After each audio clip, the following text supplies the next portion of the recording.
പേര് യഹോവയുടേതാ. ഇത് കണ്ട മാത്രയിൽ യഹോവയാ ഈ ദൈവം പറഞ്ഞു, മോശെ എന്നെ വിട്, ഞാൻ ഈ ജനത്തെ നശിപ്പിക്കട്ടെ.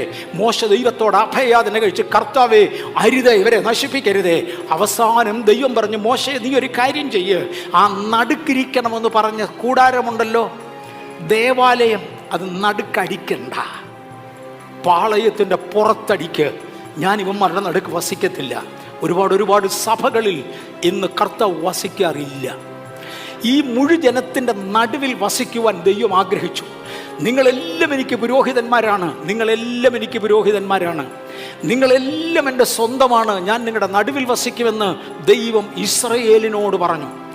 ആ ദൈവം ഈ മഹാപാപം കണ്ടതോടെ ഇവർ പറയുന്നത് യഹോവയെ ആരാധിക്കാമെന്ന്, പക്ഷെ ആരാധിക്കുന്നത് കാളക്കുട്ടിയെയാണ്. ദൈവത്തിൻ്റെ പ്രമാണത്തിന് വിപരീതമായി. ദൈവത്തിൻ്റെ പ്രമാണം സുവിശേഷീകരണത്തിൽ സഭ വിട്ടുകളഞ്ഞത് ഞാൻ ആദ്യം ചൂണ്ടിക്കാണിച്ചു. ഇതുപോലെ